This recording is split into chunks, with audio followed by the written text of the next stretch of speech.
Izin memperkenalkan diri, nama saya Keisha Dwi Novaroima dengan NPM 221506147. Perkenalkan, nama saya Laura Mailani dengan NPM 2215061071. Izin memperkenalkan diri, saya Tevani Hatikusmawardani dengan NPM 225506104. Halo, saya Laurentis Nicholas Chris Marines dengan NPM 221506109. Kami dari kelompok 7 akan mempresentasikan tentang spesifikasi kebutuhan perangkat lunak dari type corrector system berbasis Android dan iOS, berarti ini mobile, yang bernama Kaina. SKPL ini disusun untuk typing INC dan dipersiapkan oleh kami, kelompok 7, Program Studi Teknik Informatika, Fakultas Teknik, Universitas Lampung, dan ini dibuat tahun 2023. Di sini kami menyertakan 15 tabel yang daftarnya dapat dilihat di sini. Kemudian terdapat 3 gambar pendukung. Yang pertama adalah tujuan penulisan dokumen. Jadi kenapa kami menulis dokumen ini? Kenapa kami menerbitkan SKPL ini? SKPL ini kami terbitkan, kami tulis dengan tujuan menjadi acuan dasar bagi pengembangan aplikasi, yang mana aplikasinya adalah aplikasi Kaina ini. Selain itu juga SKPL ini dibuat untuk menjadi laporan pengerjaan dan ruang lingkup pengerjaan dari pengembang kepada klien. Berikutnya adalah lingkup masalah. Dokumen SKPL Type Corrector System berbasis Operation System Android dan iOS ini merupakan acuan pengembangan dari seluruh kebutuhan pembuatan software Kaina. Software ini memiliki 3 fungsi utama, 3 fitur utama. Yang pertama itu dia akan mengoreksi kata, yang kedua dia akan memberikan kata yang sesuai, saran kata yang bersinonim tetapi lebih pas digunakan, dan yang ketiga itu adalah mentranslasikan atau menerjemahkan kata atau bahkan kalimat atau paragraf dan dokumen. Jadi ada opsi input output yang berbeda di sini. Yang pertama, kita sebagai user dapat menginputkan dokumen yang formatnya itu ekstensinya harus PDF atau dokumen DOCX itu pada chatbox, atau juga bisa mengetikkan plain text langsung. Jadi kita mengetikkan raw text, teks mentah yang langsung nanti akan ditranslasikan, nanti akan dikoreksi. Atau opsi ketiga, kita dapat mengatur on dan off-nya dari kesalahan penulisan kata pada setiap kali kita mengetik, tetapi bukan di aplikasi. Ketika misalnya kita membuka aplikasi lain, kita sedang mengetik sesuatu, atau mungkin sedang membuka sebuah search engine gitu, kita mengetik dan ada yang typo, ada kesalahan, dia akan langsung mengoreksi. Tetapi ini semua tetap ada di pengaturan, jadi bisa dinonaktifkan. Kemudian ini adalah daftar istilah dan singkatan yang kami gunakan. Ada SKPL, User Client Software Framework, Type Corrector, Real-Time, Chatbox, dan Plain Text. Di sini plain text merupakan teks polos tanpa ekstensi, teks yang bukan merupakan file, benar-benar hanya raw text saja. Chatbox itu merupakan tempat pengguna berinteraksi dengan sistem, ini akan menjadi homepage kami nantinya. Lalu real time itu secara langsung, type corrector itu adalah pengoreksi kata, framework itu adalah modul dan package yang akan membantu developer, pengembang, dalam menulis kode program. Berikutnya dapat dilihat di sini. Lalu sistem SKPL ini memiliki penomoran tersendiri. Di sini terbagi menjadi 3 bagian ya. Penomoran yang pertama itu adalah penomoran use case, yang kedua itu adalah penomoran kebutuhan fungsional, dan yang ketiga adalah kebutuhan non-fungsional. Untuk use case, penomorannya adalah SKPL strip UC strip www. Ini merupakan angkanya, ID-nya nanti. SKPL ada spesifikasi kebutuhan perangkat lunak, UC adalah singkatan dari use case, dan XXX3 triple W ini adalah nomor SKPL ID-nya nanti. Jadi ada 01, 02, 03, dan seterusnya. Untuk kebutuhan fungsional masih menggunakan yang sama SKPL. Lalu KF ini adalah kebutuhan fungsional, dan XXX ini tetap menjadi SKPL ID-nya. Untuk kebutuhan non-fungsional dibagi menjadi banyak, sangat banyak. Namun tetap SKPL tetap digunakan. KNF merupakan kebutuhan non-fungsional. Lalu ada AV. AV itu adalah rujukan penomoran untuk availability. REA adalah untuk reliability. AR adalah ergonomy, RT adalah response time, SA adalah safety, O1 adalah others one, O2 adalah others two, and triple W itu adalah SKPL LED-nya. Lalu ini adalah beberapa referensi yang kami gunakan di sini. Berikutnya adalah ikhtisar dari SKPL ini. Dokumen SKPL ini terbagi dalam beberapa bagian. Yang pertama itu adalah pendahuluan, yang sedang saya jelaskan sekarang ini. Yang kedua adalah deskripsi umum perangkat, dan yang ketiga adalah deskripsi kebutuhan. Dalam bagian pendahuluan ini berisi tujuan penulisan dokumen, merupakan alasan pembuatan SKPL ini. Include juga ada definisi, istilah, singkatan yang baru kita bahas, lalu juga ada aturan penomoran serta referensi penulis dalam SKPL ini. Berikutnya ialah bagian deskripsi perangkat lunak. Bagian ini akan menjelaskan karakteristik pengguna yang akan menggunakan nanti, target tujuannya, batasannya, serta lingkungan operasi yang akan digunakan atau lingkungan operasi yang diperlukan, yang kompatibel untuk software ini. Lalu bagian deskripsi kebutuhan itu akan menjelaskan semua jenis kebutuhan yang dibutuhkan untuk pembuatan type corrector Kaina. Termasuk juga kebutuhan antarmuka eksternal, berisi antarmuka pemakai, antarmuka perangkat keras, antarmuka perangkat lunak, dan antarmuka komunikasi. Lalu terdapat juga kebutuhan fungsional dan kebutuhan non-fungsional. Di sini juga kami masukkan ada use case diagram, serta kerunutan dari use case dan kebutuhan fungsional yang ada. Di bagian akhir terdapat ringkasan seluruh kebutuhan yang terbagi atas kebutuhan fungsional dan kebutuhan non-fungsional. Kita masuk ke bagian 2, yakni deskripsi umum perangkat lunak. Type corrector system merupakan sistem ekstensi pengoreksi kata pada text editor menggunakan operating system Android dan iOS. Sistem ini mampu mengenali kalimat, mengidentifikasi kesalahan penulisan, serta menyajikan saran penggunaan kata dengan makna yang sama, namun penggunaannya lebih tepat. Ini adalah deskripsi umum dari sistem kami. Berikutnya adalah karakteristik pengguna. Ini adalah target tujuan siapa yang kami rancang. Kami targetkan menjadi user dari aplikasi ini. Yang pertama itu adalah mahasiswa yang biasanya itu memiliki tugas paper, makalah, skripsi, proposal, laporan, dan lain sebagainya dengan ketik-mengetik. Hak akses ke aplikasinya itu adalah mengidentifikasi kesalahan penulisan, menyajikan saran penggunaan kata, serta translasi bahasa. Lalu siswa sekolah, biasanya mereka itu memiliki tugas makalah, namun tidak menutup kemungkinan juga terdapat tugas karya tulis ilmiah atau membuat proposal, laporan kerja, dan lain sebagainya.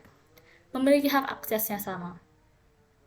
Terdapat juga karyawan, terlebih karyawan swasta atau office yang pasti memerlukan suatu text editor, yang pasti berkecimpung dalam dokumen, dalam pengarsipan, dalam semua yang berhubungan dengan kata. Itu juga hak aksesnya ialah mengidentifikasi kesalahan penulisan dan menyajikan saran penggunaan kata. Lalu untuk akademika, di sini termasuk mungkin dosen-dosen yang ingin membuat karya atau akademika di luar sana yang membuat karya tulis maupun dokumen kerja. Aksesnya itu 3 fitur utama kami tadi, identifikasi kesalahan penulisan kata, translasi bahasa, serta menyajikan saran penggunaan kata. Lalu terdapat batasan dalam type corrector Kaina ini. Yang pertama itu, kami harus memakai file data dari sistem lain. Kenapa? Karena berhubungan dengan kata, tentu kami harus memasukkan data-data bahasa tadi dari sistem yang lain. Dalam hal ini kami menggunakan bahasa Indonesia, bahasa Inggris yang berkiblat dari UK, dan bahasa Inggris yang dari USA, menggunakan dictionary atau kamus yang diambil melalui KBBI, Thesaurus Bahasa Indonesia, Cambridge Dictionary, and Harvard Dictionary. Lalu yang kedua, pengguna harus berlangganan dan untuk menggunakan fitur tertentu. Di sini kami membuat semacam fitur luxury, fitur berlangganan, yang nanti dapat mengunlock beberapa fitur khusus. Contohnya, yang pertama itu adalah upload dokumen yang tadinya untuk pengguna reguler adalah maksimal 2 MB, untuk pengguna luxury tidak terbatas. Lalu plain text maksimal 1000 kata untuk yang reguler, untuk luxury tidak terbatas, dan sebagainya. Lalu juga kami menyiapkan special card untuk membedakan yang luxury dan reguler. Juga satu lagi ada jumlah device yang bisa terintegrasi dalam aplikasi ini. Berikutnya, aplikasi harus berfungsi pada sistem operasi Android OS dan iOS. Jadi aplikasinya kami buat secara mobile. Lalu pengembangan aplikasi menggunakan bahasa pemrograman Python 3. Berikutnya adalah lingkungan operasi. Seperti sudah dikatakan tadi, sistem operasi yang harus dimiliki user untuk mendownload dan menggunakan aplikasi ini adalah Android dan iOS. Lalu datanya itu kami ambil dari Kamus Bahasa Indonesia menggunakan KBBI Thesaurus Bahasa Indonesia, Kamus Inggris USA-nya Harvard, dan Kamus Inggris UK-nya dari Cambridge. Lalu bahasa pemrograman yang kami gunakan itu adalah Python 3 dengan framework Falcon dan DBMS-nya MySQL. Baik, di sini saya akan menjelaskan mengenai deskripsi kebutuhan. Untuk 3.1 itu ada kebutuhan antarmuka eksternal. Nah, di sini perangkat lunak type corrector bernama Kina membutuhkan beberapa fasilitas antarmuka eksternal, di antaranya yaitu antarmuka pemakai, antarmuka perangkat keras, antarmuka perangkat lunak, dan antarmuka komunikasi. Nah, untuk antarmuka pemakai, di sini user interface yang digunakan dalam pengoperasian perangkat lunak type corrector ini, yaitu terdapat dua mode pengaturan tema antarmuka yang dapat dipilih untuk ditampilkan pada layar saat mengoperasikan aplikasi. Eh, Temanya yaitu mode terang dan gelap.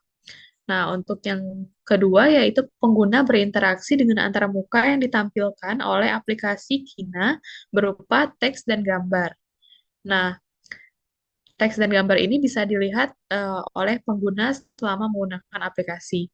Untuk tampilan layar didesain dengan 3 menu utama, yaitu akun, translasi, dan pengaturan. Lalu, sistem pada perangkat dapat mengirimkan file dengan tipe PDF dan dokumen yang berisi highlight tulisan pengguna. Lalu, untuk antarmuka perangkat keras dapat digunakan untuk mengoperasikan perangkat lunak. Nah, contohnya ada handphone, baik Android maupun iOS, bisa digunakan. Lalu resolusi tampilan minimalnya agar lebih jelas, yaitu 1440 kali 900 pixel, menggunakan internet broadband. Semua perangkat keras yang digunakan merupakan perangkat standar dalam sistem komputer serta untuk koneksi internet. Dapat menggunakan kartu memori juga, dan interaksi antara pengguna dengan perangkat lunak bisa dengan menggunakan bantuan touchscreen atau stylus pen. Lalu antarmuka perangkat lunak biasanya digunakan dalam pembuatan perangkat lunak type corrector ini, contohnya software sistemnya seperti Windows, terus bahasa pemrograman yang digunakan seperti Python 3, software aplikasi multimedia yang menggunakan kamus atau dictionary, lalu aplikasi Play Store atau App Store yang digunakan dalam sarana pendownloadan aplikasi. Lalu untuk yang terakhir, antarmuka komunikasi. Di sini antarmuka komunikasi digunakan dalam pengoperasian perangkat lunak. Contohnya, proses komunikasi dalam sistem ini menggunakan jaringan lokal, di mana jaringan ini dikontrol oleh komputer server. Lalu pengoperasian file digunakan dengan menggunakan internet, email digunakan untuk aktivasi akun, dan standar komunikasi yang akan dipakai berupa TCP atau IP untuk tukar-menukar data dalam internet.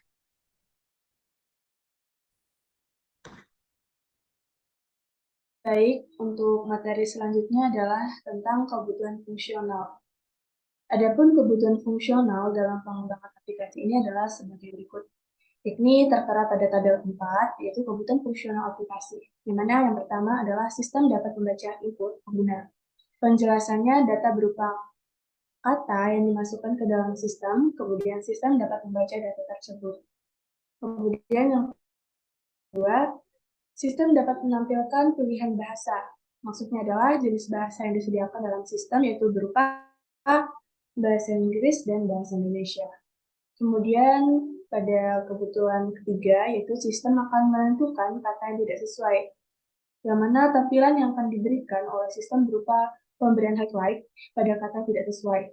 Kemudian kebutuhan keempat, sistem dapat memberikan rekomendasi kata yang tidak sesuai, yang mana setelah diidentifikasi terdapat kata tidak sesuai, maka sistem akan menampilkan rekomendasi kata yang sesuai pada layar.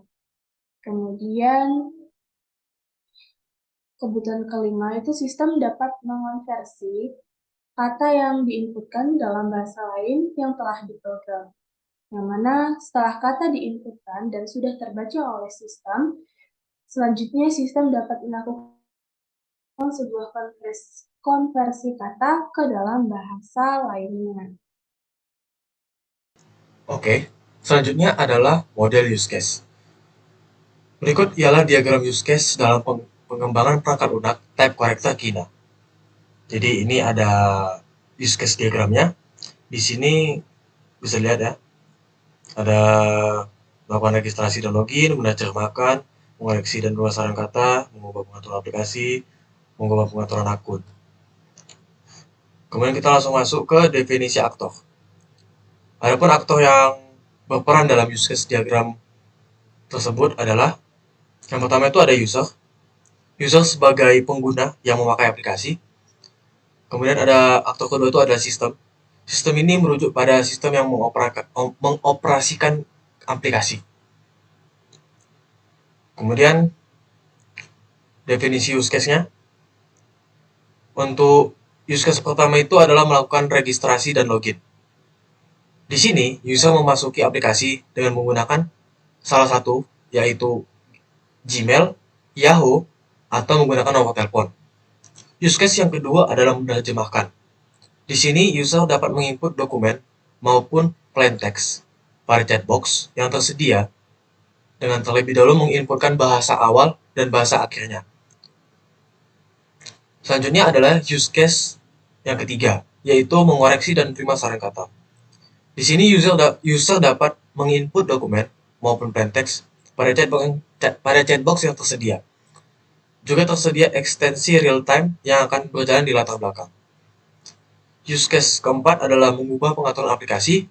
Di sini, user dapat mengubah pengaturan dalam interface aplikasi seperti bahasa, tema, notifikasi, serta pengoreksian secara real time. Use case yang kelima adalah mengubah pengaturan akun. Di sini, user dapat mengubah pengaturan akunnya seperti nama, opsi berlangganan atau luxury, juga fitur logout. Lalu selanjutnya untuk 3.3.4 ada skenario use case. Nah, di bawah ini merupakan flow of event atau skenario use case utama pada use case diagram. Nah, jadi dapat kita lihat pada tabel 7 yang menggunakan use case skenario dari actor dan sistem registrasi dan login. Nah, di sini dapat dilihat pada actor action pertama, user memilih pembuat akun terlebih dahulu. Lalu direspon oleh sistem memberi opsi pembuatan akun melalui Google, Yahoo, atau nomor telepon. Dan kembali ke actor action, user memilih opsi pembuatan akun sesuai dengan yang diinginkan. Lalu user memasukkan password dan sistem merespon mengidentifikasi password benar atau salah. Jika password salah, maka akan dilakukan pengulangan. Lalu sistem meminta verifikasi akun dengan kode yang telah dikirimkan. Lalu user memasukkan kode verifikasi dan sistem memberikan respon menyiapkan akun sesuai dengan opsi pilihan dan password yang telah ditentukan. Sistem meminta asal negara. Selanjutnya, actor action-nya user menginputkan asal negara, dan yang terakhir, user berhasil login ke aplikasi. Untuk tabel ke-8 terdapat use case skenario dari menerjemahkan kata dan dokumen. Dapat dilihat di sini interaction yang pertama, yaitu user memilih opsi input dan output bahasa yang diinginkan. Bahasa yang disediakan dalam type corrector ini yaitu bahasa Indonesia, Inggris American atau USA, dan Inggris British atau UK. Nah, sistem respon memberikan opsi plain text atau dokumen. User memilih plain text, mengetikkan kalimat plain text pada chat box. User memilih upload dokumen, atau user mengupload dokumen pada chat box. Sistem merespon dengan sistem memberikan peringatan berlangganan kepada user reguler jika jumlah kata yang diketik lebih dari 1000 kata. Sistem memberikan peringatan berlangganan kepada user reguler jika dokumen yang diunggah ukurannya melebihi 2 MB. Sistem memberikan hasil terjemahan plain text dan dokumen berupa PDF. After action-nya, user mengunduh hasil terjemahan dari teks atau dokumen tersebut. Selanjutnya, tabel ke-9 terdapat use case skenario dari mengoreksi dan menerima saran kata. Actor action yang pertama, sama seperti menerjemahkan tadi, bahwa user memilih opsi input bahasa yang diinginkan. Bahasa yang disediakan yaitu bahasa Indonesia, Inggris American, Inggris dan Inggris British. Sistem respon dengan memberikan opsi plain text dan dokumen. User memilih mengetikkan plain text atau mengunggah dokumen untuk pengoreksian kata, lalu direspon dengan sistem memberikan peringatan berlangganan kepada user reguler jika jumlah kata yang diketik lebih dari 1000 kata, dan memberikan peringatan berlangganan kepada user reguler jika dokumen yang diunggah ukurannya melebihi 2 MB, dan sistem memberikan hasil terjemahan plain text dan dokumen berupa PDF. User dapat mengunduh dokumen hasil pengoreksian kata dalam bentuk PDF. Untuk tabel ke-10, terdapat use case skenario dari pengaturan aplikasi. Dapat dilihat di sini, pada actor action pertama, user memilih opsi pengaturan pada homepage, direspon dengan sistem memberikan opsi pengaturan aplikasi berupa pemilihan bahasa, lalu user memilih bahasa yang diinginkan, diantaranya Indonesian, English USA, dan English UK. Direspon dengan sistem memberikan opsi pengaturan aplikasi berupa pengaturan tema. User memilih tema aplikasi berupa mode terang atau mode gelap. Sistem memberikan opsi pengaturan aplikasi berupa pengaturan notifikasi. Lalu user dapat memilih untuk mengaktifkan atau menonaktifkan notifikasi aplikasi tersebut. Lalu, opsi pengaturan lainnya berupa pengaturan pengoreksian secara real time.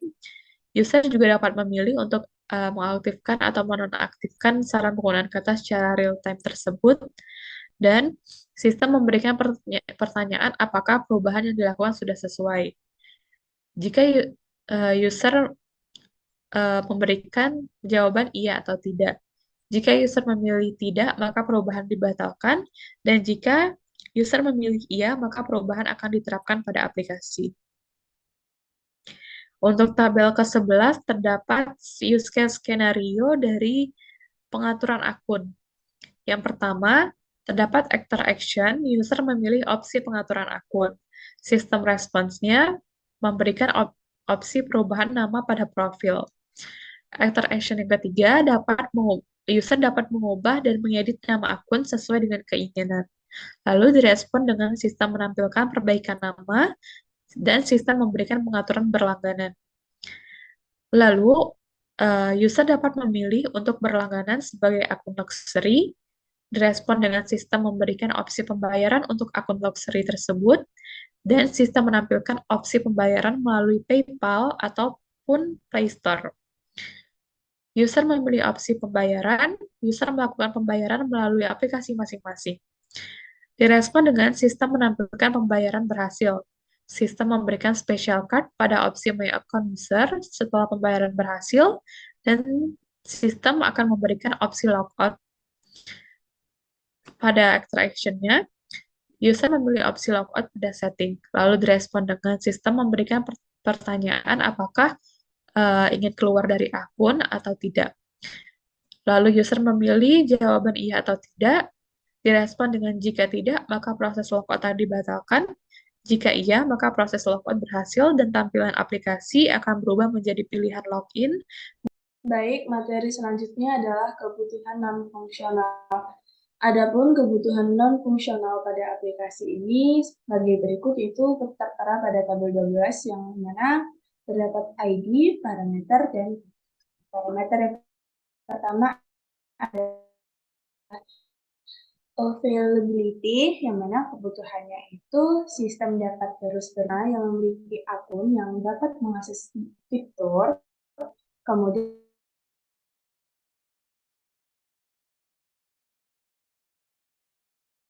juga adalah hanya 1000 kata dalam satu waktu. Kemudian ada parameter yang kedua, itu ada reliability, yang mana ukuran file upload maksimal 2 MB ini untuk reguler dan unlimited MB untuk history. Kemudian ada jika input dokumen ini lebih dari 2 MB, maka diarahkan untuk membeli paket history. Kemudian dalam satu waktu. Yang keempat, jawaban yang akan ditampilkan kepada pengguna akan tersimpan dalam draft selama 7 hari. Dan yang terakhir, pada readability PDF dokumen yang berisi highlight dari tulisan pengguna. Kemudian termometernya adalah ergonomi, yang mana tampilan antarmuka yang disajikan sangat mudah dipahami oleh user dan tampilan yang menarik. Kemudian menu ditampilkan sesuai pilihan bahasa pengguna. Kemudian termometer selanjutnya adalah response time, di mana sistem akan menampilkan hasil dari input yang dikirim oleh user jika dalam bentuk PDF dokumen kurun waktu maksimal 5 menit. Kemudian safety-nya ini adalah N/A.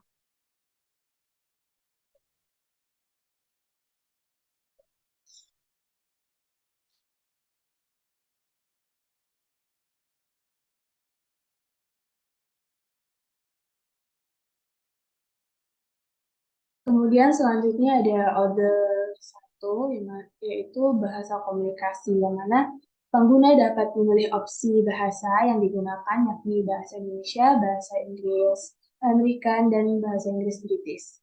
Kemudian ada orders 2, orders 2, yang mana adalah tampilan logo dari perusahaan. Itu logo dari aplikasi Kina itu sendiri bisa dilihat pada tabel.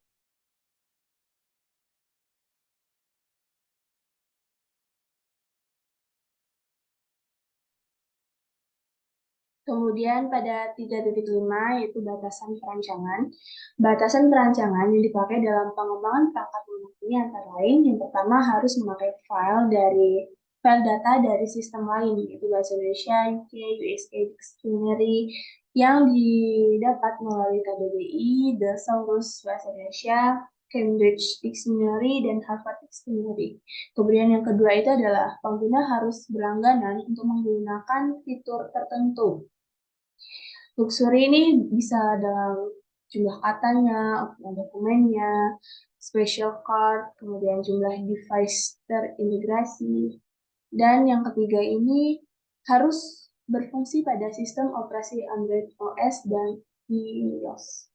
Kemudian yang keempat ini, yang terakhir adalah pengembangan aplikasi menggunakan bahasa pemrograman Python 3. Oke, selanjutnya adalah kerunutan atau traceability. Suatu perangkat lunak yang baik memiliki kebutuhan fungsional yang dapat dirunut model analisisnya. Berikut ini adalah model tabel yang berisi traceability dari hasil analisis kebutuhan perangkat lunak yang dibangun. Jadi di bawah ini adalah mapping kebutuhan fungsional dengan use case terkait pada use case diagram untuk perangkat lunak type corrector Kina. Jadi ini ada tabelnya. Di sini use case 01 itu menjawab kebutuhan fungsional 01 dan kebutuhan fungsional 02. Kemudian use case 02 itu menjawab kebutuhan fungsional 01, kebutuhan fungsional 02, dan kebutuhan fungsional 05. Use case 03 itu menjawab kebutuhan fungsional 01, kebutuhan fungsional 03 dan kebutuhan fungsional 04. Use case 04 menjawab kebutuhan fungsional 02. Use case kelima menjawab kebutuhan fungsional 01. Ya, berikutnya kita masuk ke dalam ringkasan kebutuhan. Di sini akan membahas ringkasan kebutuhan dari kebutuhan fungsional dan kebutuhan non-fungsional. Untuk fungsional, terdapat 5 kebutuhan fungsional yang kami butuhkan. Yang pertama itu sistem membaca input pengguna, lalu menampilkan pilihan bahasa, kemudian menentukan kata tidak sesuai, memberikan rekomendasi kata, dan terakhir mengonversi kata. Ini fitur translasinya. Lalu untuk kebutuhan fungsional, ini terbagi menjadi banyak. Yang pertama untuk availability-nya, sistem harus dapat berproses selama 24 jam. Lalu yang kedua, hanya pengguna yang memiliki akun yang dapat mengakses fitur-fitur tertentu. Maaf, untuk pengguna yang memiliki akun yang dapat mengakses aplikasi dan hanya luxury yang dapat mengakses fitur-fitur tertentu. Masih di availability, hanya pengguna luxury yang dapat mengakses deteksi kata di atas 1000 kata dalam satu waktu. Lalu untuk reliability, terdapat 5 kebutuhan non-fungsional untuk reliability. Yang pertama itu adalah ukuran file upload maksimal 2 MB untuk reguler dan unlimited untuk luxury. Lalu terdapat input maksimalnya adalah 2 MB tadi, jika lebih maka akan diarahkan untuk membeli paket luxury. Lalu sistem hanya dapat memeriksa maksimal 1 file dokumen dalam satu waktu. Lalu, jawaban yang akan ditampilkan kepada pengguna akan tersimpan dalam draft selama 7 hari. Kemudian, sistem dapat mengirim file dengan tipe PDF dan DOCX yang berisi highlight dari tulisan pengguna. Lalu, untuk IR-nya, itu tampilan antarmuka yang disajikan harus mudah dipahami oleh user dengan tampilan yang menarik. Lalu menu ditampilkan sesuai pilihan bahasa pengguna yang dapat dipilih nanti di setting. Untuk response time-nya, sistem akan menampilkan hasil dari input yang dikirim oleh user jika dalam bentuk PDF atau DOCX, kurun waktunya maksimal 5 menit. Untuk safety-nya, NA. Lalu untuk others yang pertama, pengguna memiliki opsi bahasa yang dapat digunakan. Ada bahasa Indonesia, ada Inggris Amerikan, dan Inggris British. Demikianlah SKPL kami, berikutnya akan dilanjutkan dengan modeling. Berikutnya kita akan masuk ke bagian permodelan, yakni model, yang akan diawali dengan user story.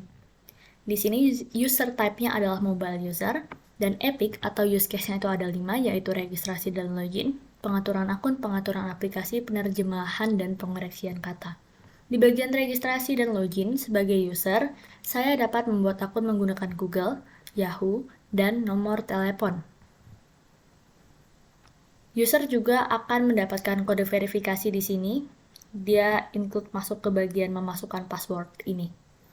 Dan ketika passwordnya salah, maka user akan menerima notifikasi.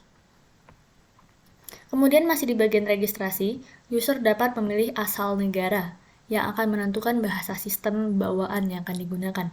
Namun bahasa ini dapat diubah secara manual oleh user di bagian setting aplikasi. Berikutnya untuk use case bagian penerjemahan. Sebagai user dapat memilih output dan input, misalnya dari bahasa Indonesia menuju bahasa Inggris UK atau US, maupun dari bahasa Inggris ke bahasa Indonesia. Input yang dapat dimasukkan user itu berupa plain text pada fitur chat box yang tersedia. Lalu nanti, user dapat mengunduh dokumen hasil terjemahannya berupa PDF atau juga plain text. Outputnya itu adalah PDF atau plain text, jadi bisa di chat box itu dijawab langsung oleh sistem maupun nanti akan dikirimkan PDF-nya. Jika user ingin, user dapat mengunduhnya. Lalu di bagian use case, pengoreksi dan pemberi saran kata, user dapat mengupload dokumen pada chat box untuk dikoreksi. Jadi pada chat box itu nanti akan ada satu icon upload dokumen, dan di situ nanti akan langsung dikoreksi. Tetapi sebagai user reguler batasnya adalah 2 MB, 2 MB. Lalu sebagai user, fitur pengoreksian tadi juga dapat dilakukan pada inputan plain text yang diketikkan pada chat box dengan batas 1000 kata. Sebagai user juga, User akan mendapat hasil koreksi dokumen atau tulisan berupa PDF atau plain text juga, nanti akan tersedia pilihannya. Lalu sebagai user, hasil dokumennya dapat di-download. Kemudian di bagian pengaturan aplikasi, user dapat mengatur tema aplikasi, antara terang atau gelap.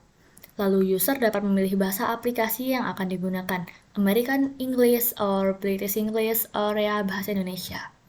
Lalu sebagai user juga, user dapat mengaktifkan atau menonaktifkan notifikasi aplikasi pada perangkat. Sebagai user juga, user dapat mengaktifkan atau menonaktifkan yang tadi ada ekstensi pembenaran otomatis secara real time yang dia berupa ekstensi sistem, jadi ketika membuka aplikasi editor Word lainnya, pengolah kata lainnya, itu dapat aktif. Di sini kita dapat mengatur yang mau aktif atau non-aktif. Berikutnya masuk ke pengaturan akun. Di pengaturan akun, user dapat memasukkan nama lengkap ataupun mengubahnya. Kemudian, sebagai user reguler, user dapat mengklik menu berlangganan. Itu terdapat di bagian pengaturan akun. Nanti di halaman pengaturan akun akan ada menu berlangganan. Dan user bisa memilih juga di situ bagaimana cara berlangganannya, apa metode pembayarannya. Lalu sebagai user luxury, user yang sudah berlangganan, user akan dapat melihat special card luxury-nya di My Account di pengaturan akun tadi. Lalu sebagai user juga, masih di pengaturan akun, maaf ini harusnya di merge, user itu dapat log out dari akunnya. Sekian dari saya. Selanjutnya, saya akan membahas tentang aktivitas. Di sini pertama adalah mulai. User ini memulai, kemudian sistem akan menampilkan halaman registrasi dan login. Kemudian pada user ini diminta untuk memasukkan akun berupa Yahoo ataupun Gmail ataupun memasukkan nomor telepon. Yang mana pada akun Yahoo dan akun Gmail ini akan diminta untuk memasukkan password. Yang mana password ini akan dimasukkan dalam sistem yang mana untuk dicek apakah password yang diberikannya adalah benar atau tidak gitu. Jika tidak, dia maka masuk lagi ke halaman untuk memasukkan password. Kemudian kalau user memasukkan nomor telepon, dia ini akan langsung ke mengirimkan kode verifikasi. Nah, jika pada akun Yahoo dan Gmail tadi passwordnya benar, maka dia juga akan masuk ke mengirimkan kode verifikasi. Kemudian akan lanjut ke user, yang mana user ini memberikan atau memasukkan kode verifikasi yang mana akan dicek lagi ke dalam sistem apakah kode verifikasi ini benar atau tidak. Jika tidak, maka ini akan masuk ke dalam akan kembali lagi, yaitu di mana user diminta untuk memasukkan password kembali hingga 5 kali. Jika sudah 5 kali gagal, maka akunnya ini akan terkunci selama 60 menit. Nah, tetapi jika verifikasi ini berhasil, maka akan diminta untuk sistem ini akan meminta asal negara atau nanti akan ditampilkan oleh user. User ini akan memilih asal negaranya dan berakhir untuk activity login-nya. Kemudian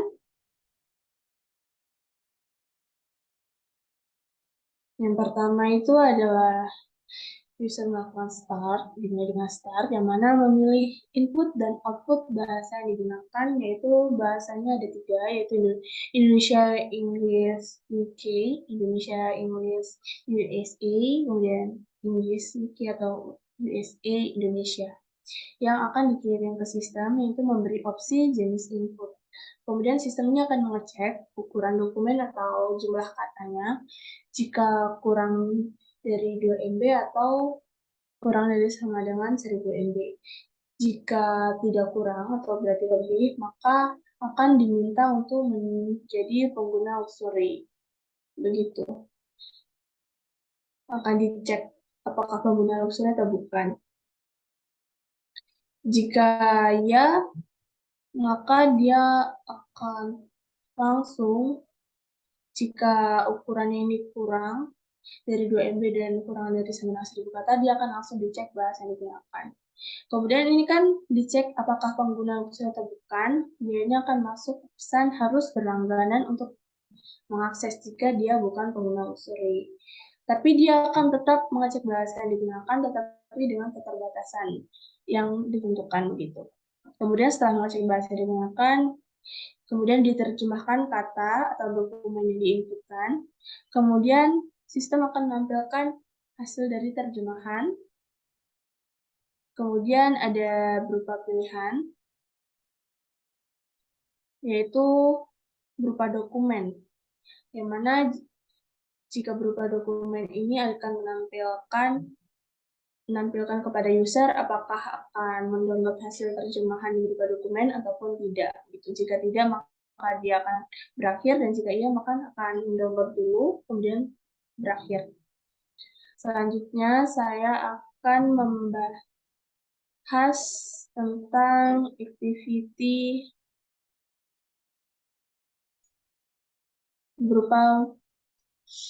berupa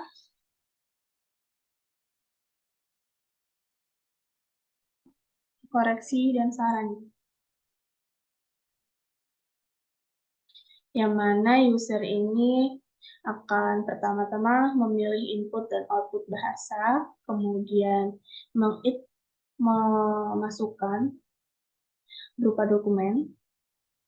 Apakah berupa dokumen ini akan dicek?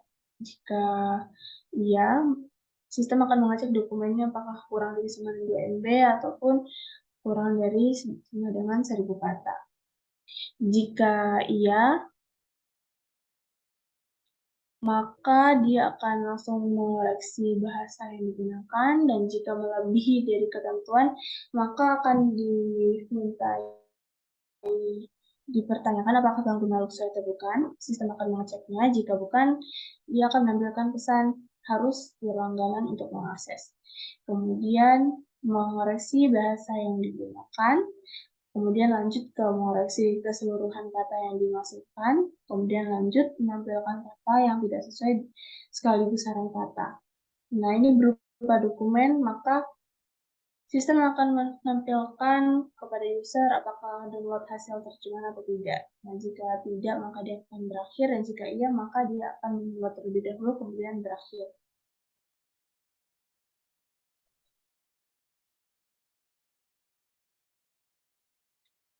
Selanjutnya adalah aktiviti pengaturan aplikasi, di mana dimulai dengan start oleh user, kemudian user ini mengklik icon pengaturan aplikasi, kemudian sistem akan memberi opsi pengaturan bahasa, kemudian user akan memilih bahasa aplikasinya yang digunakan, bisa ada Indonesia, Inggris, US, dan UK. Kemudian sistem ini akan menerapkan pengaturan, yaitu sistem akan memberikan opsi pengaturan tema, kemudian user akan memilih tema dari aplikasi yang akan dia pilih, itu ada mode terang dan mode gelap, kemudian akan lanjut ke sistem, yang mana sistem akan menerapkan pengaturan dan memberikan opsi pengaturan notifikasi dan pengaturan pengoreksian secara real time.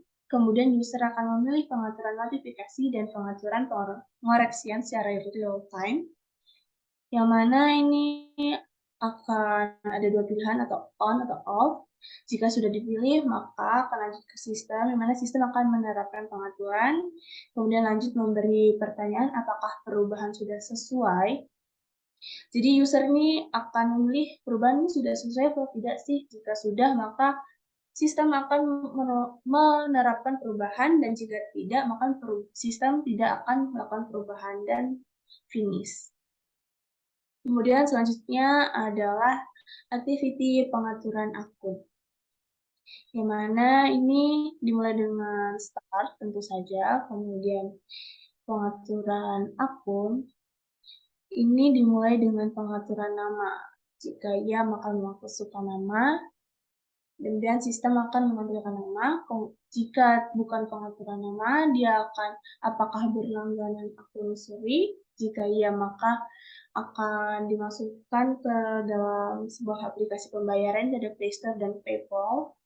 Kemudian ada melakukan pembayaran pada aplikasi masing-masing begitu. Kemudian ada pilihan logout di mana yes.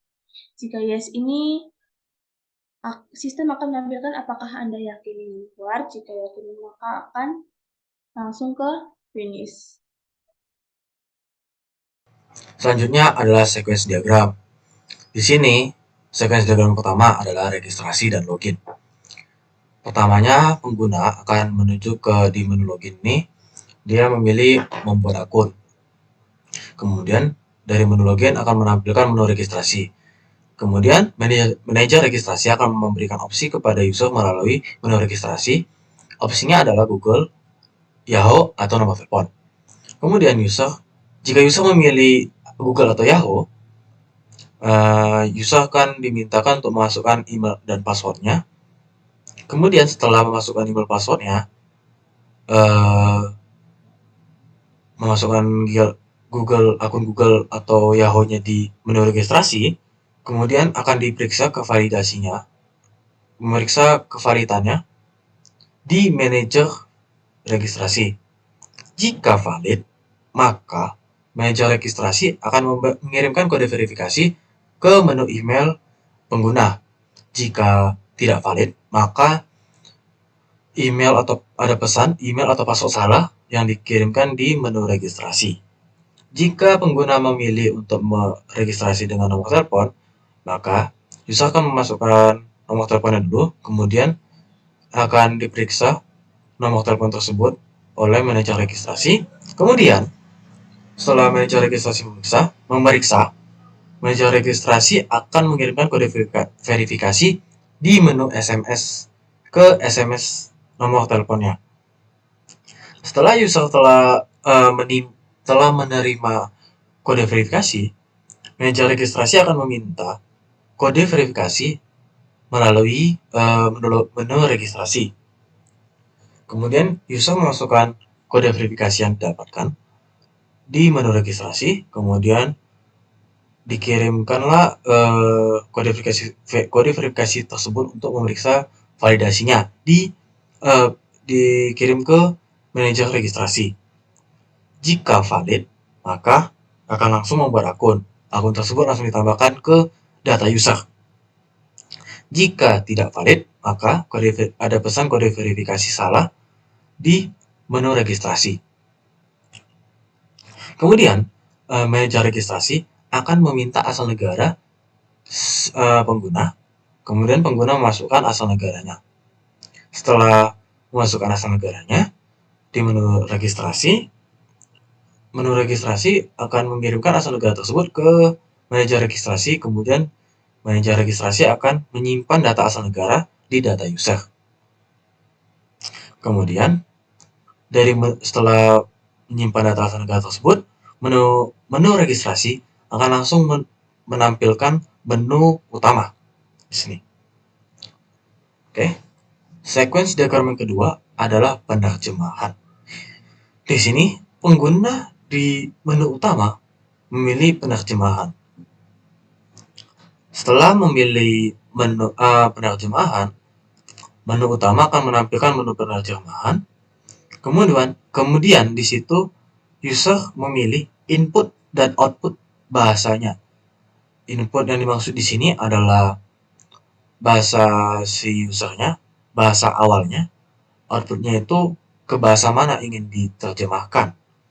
Kemudian setelah dikirim di menu penerjemahan apa saja input dan output bahasanya, kemudian menu penerjemahan akan mengirimkan apa saja input dan outputnya di manajer penerjemahan. Kemudian manajer penerjemahan akan memeriksa bahasanya di database bahasa. Kemudian manajer penerjemahan akan memberikan opsi berupa plain text atau dokumen. Jika pengguna memilih opsi plain text, pengguna akan memasukkan kalimat plain text-nya, kemudian memasukkannya itu di menu penerjemahan, kemudian dari penerjemahan itu akan dikirim ke manajer penerjemahan. Kemudian si manajer penerjemahan ini akan melakukan pemeriksaan. Jika berlangganan, maka dia akan memeriksa plain text-nya langsung. Jika tidak berlangganan, akan ada dua pemeriksaan lagi. Jika dia lebih sedikit dari 1000 kata, dia akan memeriksa plain text-nya. Jika lebih dari 1000 kata, maka plain text-nya tidak boleh, akan ada pesan plain text tidak boleh lebih dari 1000 kata.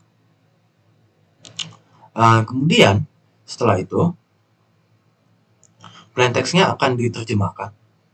Manajer penerjemahan akan mengirimkan plain text tersebut ke database bahasa untuk diterjemahkan. Kemudian setelah itu dari database tersebut akan langsung dikirim ke menu penerjemahan. Mengirimkan hasil penerjemahan plain text-nya itu akan dikirim langsung ke menu penerjemahan. Jika user memilih opsi upload dokumen, maka user mengupload dokumennya dulu ke menu penerjemahan, kemudian menu penerjemahan akan mengirimkan dokumennya ke manajer penerjemahan. Kemudian manajer penerjemahan akan memeriksa jika akun pengguna berlangganan, maka dia akan langsung memeriksa dokumen. Jika tidak berlangganan, maka akan diperiksa lagi apakah lebih kecil dari 2 MB. Jika lebih kecil, maka akan memeriksa dokumen. Jika lebih besar daripada 2 MB, maka dokumen tidak maka ada pesan dokumen tidak boleh lebih dari 2 MB di menu penerjemahan. Setelah sudah diperiksa dokumennya, manajer penerjemahan akan mengirimkan dokumen tersebut ke database bahasa. Kemudian setelah itu untuk melakukan penerjemahan ya dikirimkan ke database bahasa. Kemudian setelah itu database bahasa langsung mengirimkan hasil penerjemahannya berupa dokumen. Karena yang dikirimkan berupa dokumen, maka hasil penerjemahan itu berupa dokumen juga di menu penerjemahan. Kemudian user dapat mendownload dokumen tersebut. Sequence diagram ketiga adalah mengoreksi dan menerima saran kata. Di sini pengguna di menu utama akan memilih koreksi dan saran kata. Di sini setelah dia memilih koreksi dan saran kata, menu utama akan menampilkan menu koreksi dan saran. Setelah itu akan memilih input bahasa. Maksudnya di sini memilih input bahasa adalah bahasa apa yang pengen dikoreksi dan diberikan sarannya.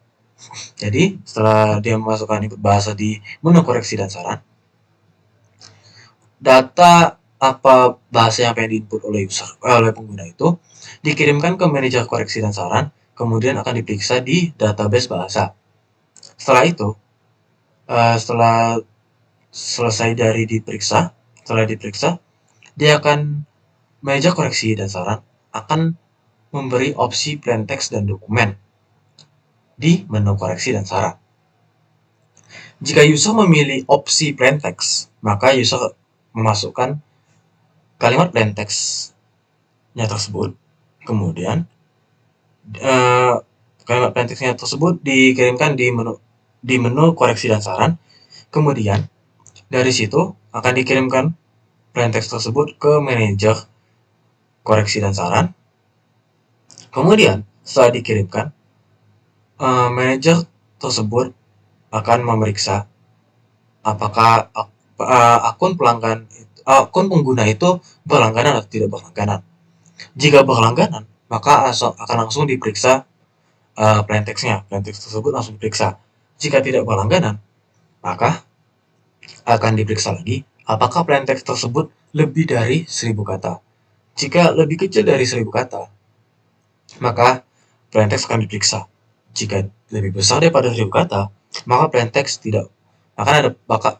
bakal ada pesan plaintext tidak boleh lebih dari 1000 kata. Setelah itu, setelah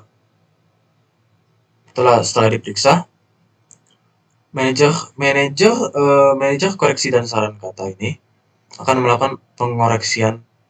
mengoreksi plaintext di database bahasa, kemudian memberi saran pada plaintext juga.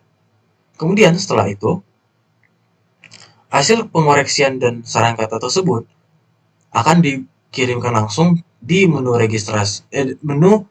koreksi dan saran. Jadi hasil pengoreksian plaintext tersebut langsung dikirimkan serta diberikan juga saran katanya. Jika pengguna memilih upload dokumen, maka pengguna akan mengupload dokumen tersebut. Dokumen yang ingin dikoreksi setelah dikirim di menu koreksi dan saran, kemudian dari situ akan lanjut ke manajer koreksi dan saran kata. Setelah dikirimkan ke manajer tersebut, manajer akan memeriksa apakah akun pengguna berlangganan atau tidak seperti tadi. Namun bedanya di sini adalah jika dokumen tersebut lebih kecil daripada 2 MB, maka dokumennya akan diperiksa. Jika lebih besar daripada 2 MB, maka dokumen tidak diperiksa. Ada pesan dokumen tidak boleh lebih dari 2 MB. Jika berlangganan, dia akan langsung memeriksa dokumen. Kemudian, setelah itu, manajer koreksi dan saran akan mengoreksi dokumen di database bahasa, kemudian memberikan saran juga, menaruh saran pada dokumen tersebut di database bahasa.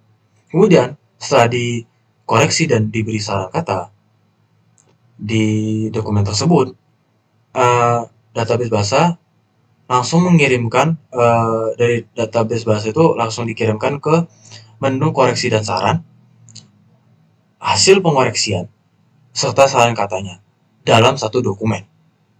Kemudian user dapat mendownload dokumen tersebut yang telah dikirimkan oleh sistem. Sequence diagram selanjutnya adalah sequence diagram pengaturan aplikasi. Di sini, pengguna di menu utama memilih opsi pengaturan. Kemudian, dari menu utama akan ditampilkan menu pengaturan.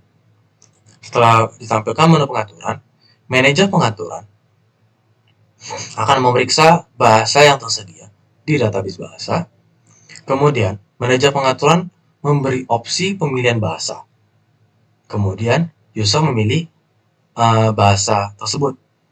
Apa saja bahasanya dipilih. Kemudian, setelah itu, manajer memberikan opsi pengaturan tema di menu pengaturan. Pengguna memilih temanya di menu pengaturan. Kemudian, manajer memberikan pengaturan notifikasi. Kemudian, user memilih apakah ingin diaktifkan atau dinonaktifkan notifikasinya. Kemudian, memberi opsi pengoreksian secara real time. Apakah user ingin aktif dan menonaktifkan koreksi secara real time. Dari situ itu terus-terusan feedback gitu. Jadi kayak manajer memberikan manajer memberikan opsi, kemudian user memilih gitu. Kemudian setelah itu, setelah semua perubahan tadi telah dipilih oleh user dari bahasa, tema, notifikasi, dan koreksi secara real time, manajer pengaturan akan memastikan perubahan itu sudah sesuai atau belum. Jadi, manajer tersebut akan mempertanyakan di menu pengaturan apakah sudah sesuai. Jika pengguna memilih perubahan sudah sesuai, maka keputusan perubahan sudah sesuai tersebut akan dikirimkan ke manajer pengaturan. Kemudian, manajer pengaturan akan menerapkan perubahan tersebut. Jika tidak Jika user mengatakan tidak, maka perubahan tidak sesuai, pesan tersebut akan disampaikan. Kalau misal bahwasanya keputusan user itu tidak sesuai, maka manajer pengaturan tidak menerapkan perubahan. Yang sequence diagram yang terakhir adalah pengaturan akun. Di sini, pengguna di menu utama memilih pengaturan akun. Kemudian setelah memilih memilih pengaturan akun, menu utama akan langsung menampilkan menu pengaturan akun. Menu pengaturan akun di sini dari manajer pengaturan akun akan memberikan di menu pengaturan akun opsi untuk merubah nama akun. Pengguna akan memasukkan nama akun barunya. Kemudian setelah memasukkan nama akun barunya, nama tersebut akan dikirimkan ke manajer pengaturan. Setelah itu, setelah dikirim namanya, setelah manajer sudah menerima, manajer akan mengubah nama akun tersebut di database nama akun. Kemudian memberikan konfirmasi bahwa nama akun tersimpan dari database ke manajer. Kemudian setelah itu, manajer pengaturan akun akan langsung menampilkan nama yang baru tadi. Kemudian manajer memberi opsi berlangganan di menu pengaturan akun. Jika user memilih opsi berlangganan, maka manajer akan menampilkan harga berlangganannya, kemudian memberi opsi pembayaran melalui Playstore atau PayPal. Kemudian user melakukan pembayaran pada aplikasi yang dipilih masing-masing. Kemudian setelah user melakukan pembayaran, manajer pengaturan akan menampilkan pembayaran berhasil, kemudian akan menampilkan special card luxury yang sebagai tanda berlangganan. Kemudian kemudian di menu pengaturan, manajer pengaturan itu memberikan opsi untuk logout. Jika user memilih logout, maka manajer pengaturan akun akan memastikan logout akun tersebut.